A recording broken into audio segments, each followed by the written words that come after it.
Hello there and welcome to the Bearded Peacock. It's my channel where we talk all things Leeds United. I'm of course George. Welcome along to the channel everybody. It's another match preview. It's the first midweek game of the season. Leeds United travel down to Norwich to take on Norwich City at Carrow Road. It's a 7:45 kickoff on Tuesday, the 1st of October. That's right, we're into October now. We're not just yet as of recording, we are tomorrow. The game is October the 1st. Leeds, of course, travelled to Carrow Road last October. I believe it was late last October. But we'll talk about that one towards the end of the video, I'm sure.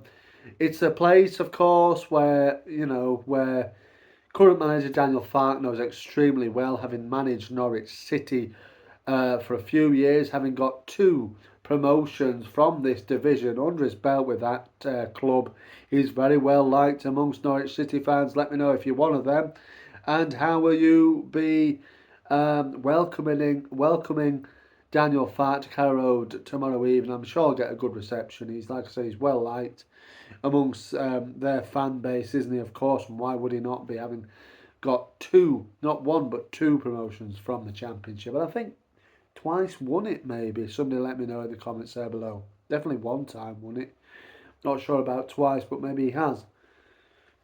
But yeah, we'll have a look a bit more at Norwich in a little while. But first and foremost, the team news and a crushing blow handed out by Mr. Farke himself this afternoon, as of recording the press conference for the Norwich City game on Monday afternoon. It yielded bad news. So Ethan Ampadu, I'm sure he already knew it, but Leeds United fans told about the severity of his injury picked up in Saturday's 3-0 home win over Coventry City. And it is that Ethan Ampadu has sustained a serious knee injury, and he will be out from the minimum is looking like 10 weeks. So I reckon that pushes him. 10 weeks doesn't push him into the new year, but I reckon he won't be fit now until the new year for Leeds United and Daniel Farke. So very, very disappointing news. He's the captain. He's pivotal in the middle of the park there for us. But look, we're going to have to manage without him. And for me, this isn't so much oh my gosh, what we're going to do in the middle of the park, because I know we've got Ayo Tanaka and Ilya Gruev, who I'm sure will push on and do a decent job. We've also got Joe Rothwell, who's a very much a seasoned pro at this level and knows how to handle the championship. So I'm not overly concerned in the middle of the park. I think it's more that Ethan can play in centre back, and he has done for us in the past when people have been injured. Pascal Strauch is quite an injury prone professional, quite an injury prone defender.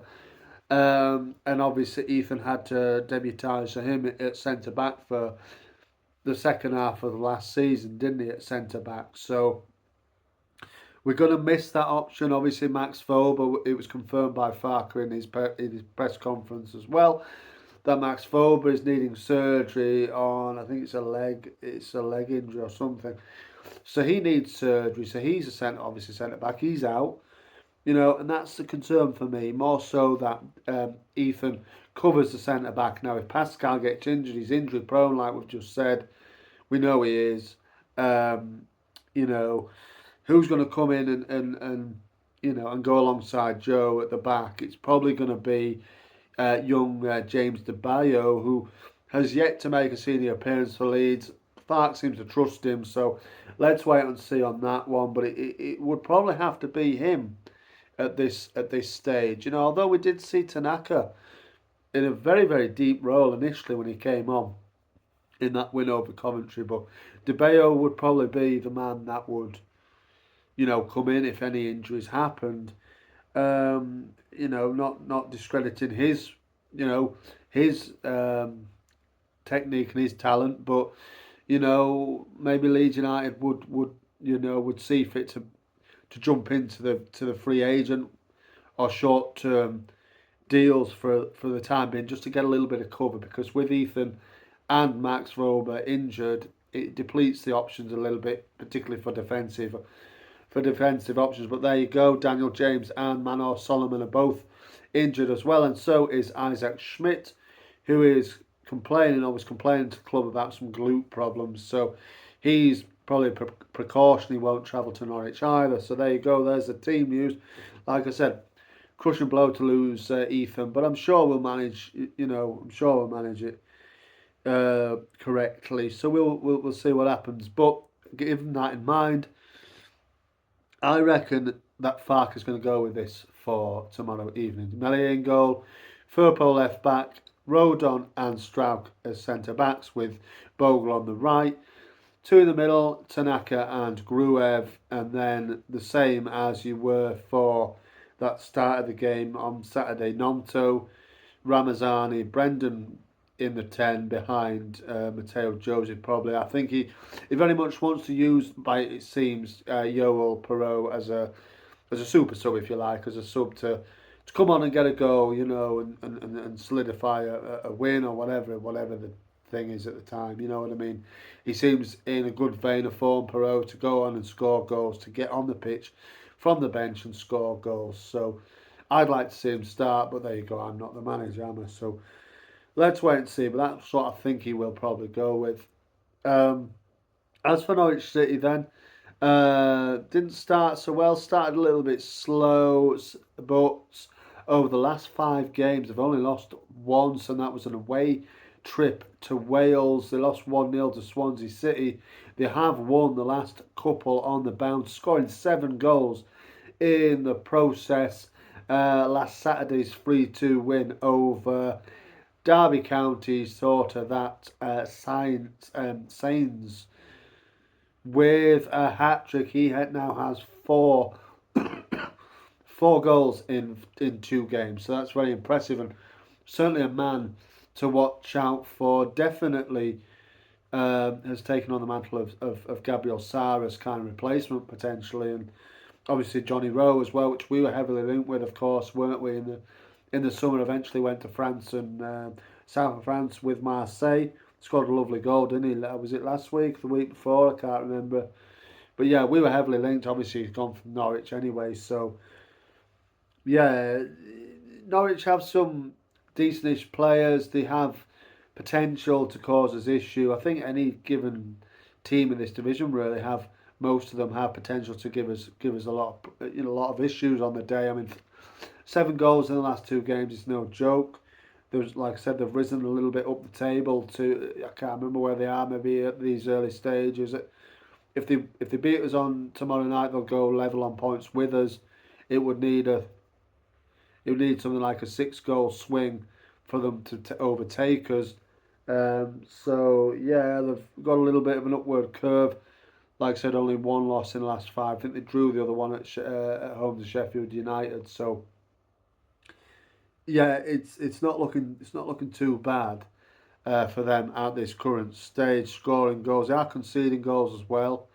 So it's definitely an area where Leeds United can get at. And Leeds have had much the better of Norwich at Carrow Road over recent times. Only lost 1 of the last 5 visits to Carrow Road. That was a defeat in April of 2018, and you know who the manager was, don't you, of Norwich City on that day? It was Mr. Daniel Farke up against our man at the time, Mr. Paul Heckingbottom, who is now manager of Preston North End, isn't he, at the moment? Those guys were the managers. Norwich won 2-1, but since then, Leeds have not lost, won 4, drawn 2,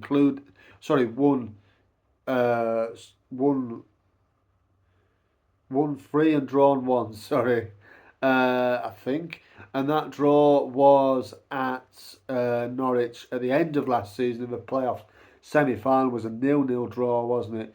Very much a dull affair, wasn't it? That game, to be fair, wasn't it? Wasn't the best of spectacles, but a 0-0 draw, which set us up nicely for that 4-0 win over them at Ellen Road to get through to Wembley. But yeah, and I know we've got the better of Norwich in certain times, and Leeds United, like I said, have enjoyed the trips to Norwich of recent years, and I think we'll enjoy it tomorrow night as well. It might be a difficult match, it might be a tight game, But I think Leeds have got enough to win this game. Obviously, Ethan's injury will be a disappointment to everybody in the building, but you know, you just got to get on with it, haven't you? And it is what it is. It's part of football, his injuries. So you just got to get on and do your best. I'm sure he'll be there with every kick of the ball, wherever Leeds United go up until he gets in free of injury. So he'll be there to give his captain's presence and his captain's talks. He just won't be on the pitch, you know, to affect any of the games, unfortunately. Obviously, we talked about last season. Last season, we won 3-2. We came from 2-0 down at half time at Carrow Road to win the game 3-2. An own goal, I think it was Shane Duffy potentially, and then two lovely strikes from Chris Somerville saw Leeds United home to a 3-2 win and take 3 points back to Leeds. Could do with one being a little bit straightforward tomorrow night, but let's wait and see. I don't think it'll be straightforward this at all. I think Norwich will give us problems. The new manager, Jonas Hoffrup is his name, I think. He's Danish, isn't he? Has done a good job. You know, you can't deny that. He's done a decent enough job. They've settled down into the season.